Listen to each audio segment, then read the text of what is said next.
Écoutez, en préparant ce talk, cette chanson m'a accompagné. C'est la chanson du groupe américain 21 Pilot, dont le titre est Stress Out, c'est-à-dire stressé, angoissé. Alors, dans la chanson, le chanteur dit que lorsqu'il était petit, on lui avait dit qu'une fois adulte, toutes ses peurs s'évanouiraient. Sauf qu'à l'âge adulte, tout ce qu'il ne connaît n'est qu'insécurité et une personnalité fortement influençable. Conséquence, il le dit dans le refrain, « Ah, que j'aimerais bien revenir au bon vieux temps, the good old days. » Lorsque nos mères nous chantaient une berceuse pour nous endormir, mais maintenant que nous sommes tellement stressés. J'aime bien cette chanson. Je l'aime bien pour deux raisons. Première raison, c'est parce que, très banalement, elle me rappelle à quel point je suis un être profondément nostalgique. Et comment ne le serais-je pas, moi qui ai eu la chance de connaître une belle enfance. Voyez-vous, je suis né à Kinshasa, au Congo.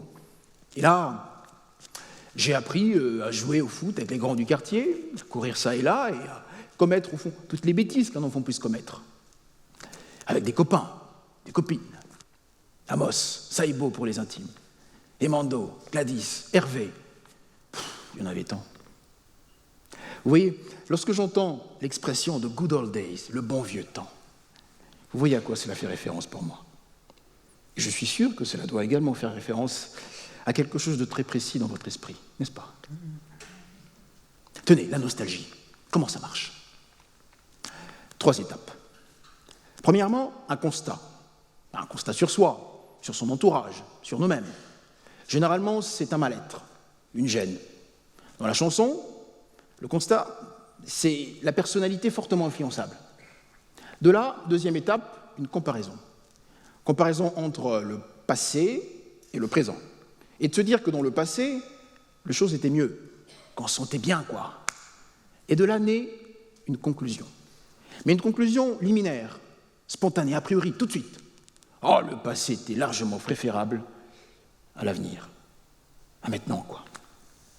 De ces étapes, on voit que la nostalgie consiste à regretter un moment du passé. Mais c'est aussi quelque part souhaiter son retour. À cela, il n'y a absolument rien de mal, car des études ont démontré que se souvenir, se remémorer de son passé permettait de mieux affronter l'avenir. Car oui, la nostalgie permet ou apporte du réconfort dans des moments parfois difficiles. La nostalgie est également une force constructrice. Elle permet de se révéler. Elle stimule la créativité. Sans la nostalgie, d'ailleurs, pas de Joachim du Bellay, le poète, pas de Proust, pas de Trenet, pas de Piaf, et pas de 21 Pilot. David Berliner, qui est professeur à l'Université libre de Bruxelles, a publié dans un livre récent, qui s'appelle La perte de la culture, quelque chose comme ça, Perdre sa culture. Dans ce livre récent, il montre la manière dont cette nostalgie envahit des domaines aussi larges que la politique, le consumérisme ou encore la culture populaire. Tenez, notre culture populaire. Ne voyez-vous pas comment elle est bombardée de références nostalgiques?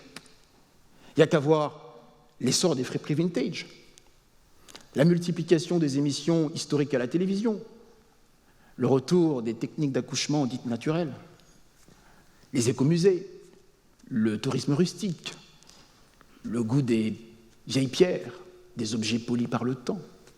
L'idée de dire qu'il s'agit d'un mouvement ample et général dans lequel, hélas, certains populismes viennent se nourrir. La peur du déclin et son pendant naturel, le populisme, mobilisent des générations, alors jeunes ou moins jeunes.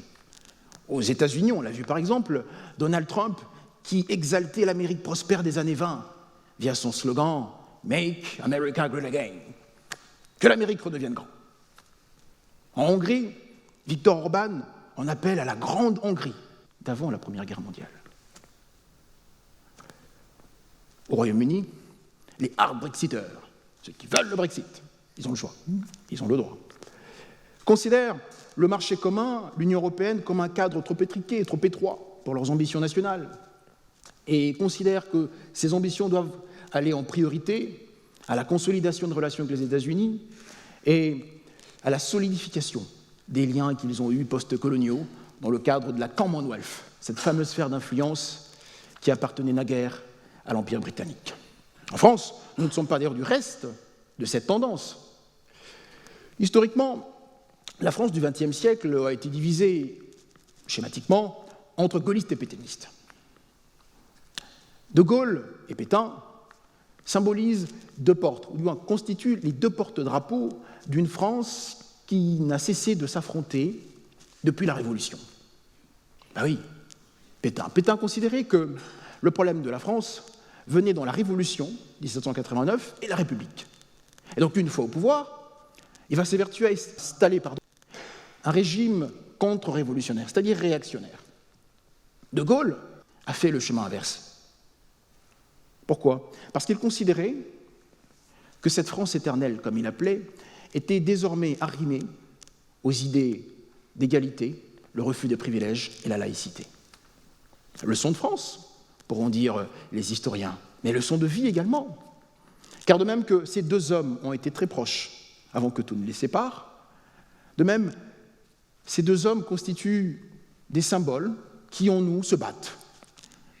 La tentation du repli conservatrice face au grand péril et la volonté de dépassement de soi. Dans les multivisages de la nostalgie contemporaine, il y a cette idée que le monde, du moins avant le monde, les nations notamment, avaient une forme de surplus d'âme, de tonus, d'éthos, pour parler comme les Grecs. La nostalgie contemporaine fulmine contre l'idée, ou du moins fulmine contre l'accélération de l'évolution des choses, qui serait due aux migrations des populations, notamment à la mondialisation, qui serait facteur d'homogénéisation et qui perturberait les identités locales bien ancrées. Pour faire simple, c'était mieux avant, the good old days. Sauf qu'en y regardant un peu mieux cet avant, c'était pas si mieux que ça. En 1900, il y avait un nouveau film par an. En 2016, 11 000 nouveaux films par an. Alors, pas tous de bonne qualité, c'est vrai. En 1665, mon Dieu, 1665, il n'y avait que 120 articles ou travaux scientifiques publiés par an, sachant que ce chiffre est resté constant jusqu'à peu près 1900. En 2016, 2 550 000 travaux ou publications scientifiques publiées par an. Dernier chiffre, en 1900, on considérait que le taux d'alphabétisation était d'à peu près 10%.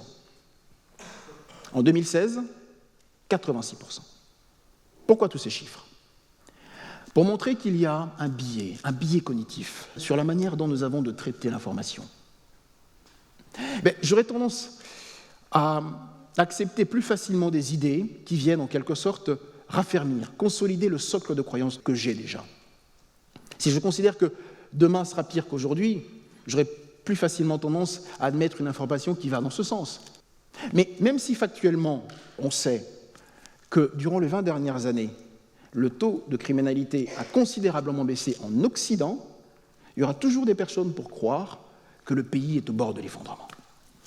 Il est à cet égard intéressant de noter qu'on se souvient très bien, ou en tout cas assez bien, de tout ce qui a pu survenir lorsque nous avions 10 ans et 30 ans, sur l'échelle de vie.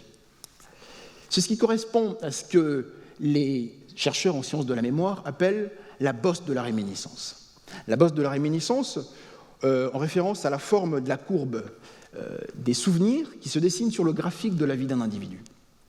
Alors, ce souvenir peut concerner autant la publication d'un livre, le succès d'une chanson, Michael Jackson, tout ce que vous voulez, pas de problème.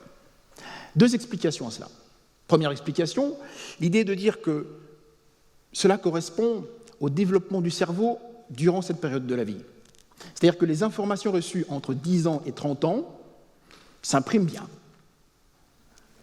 La deuxième explication consisterait à dire au fond que l'être humain se souvient mieux de ses premières fois. Un peu comme votre premier amour, votre premier baiser, premier appart, premier échec, etc., etc. L'idée de dire qu'entre 10 ans et 30 ans, c'est là où interviennent les expériences les plus déterminantes de votre vie. C'est là où vous devenez qui vous êtes réellement.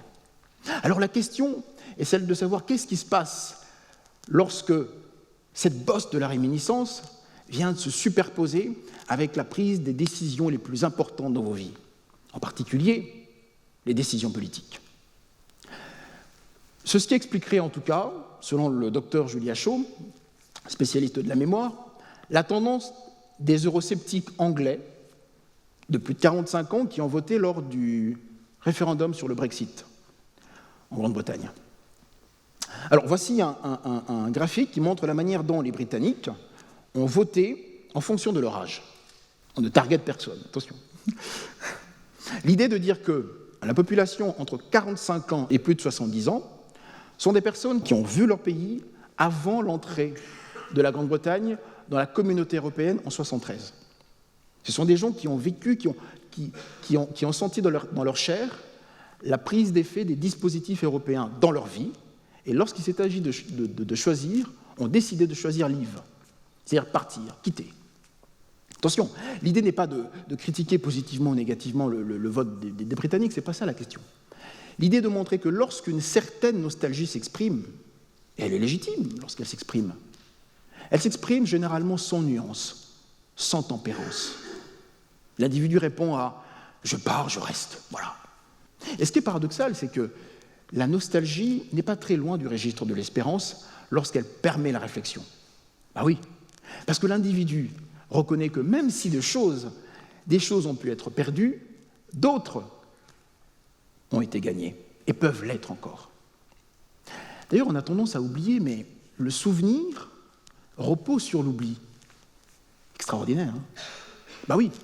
Essayez de vous souvenir très précisément, avec force détail, de ce que vous avez fait pendant vos vacances il y a 2 ans, je ne sais pas, à la Baule ou dans le Sud, avec force détail.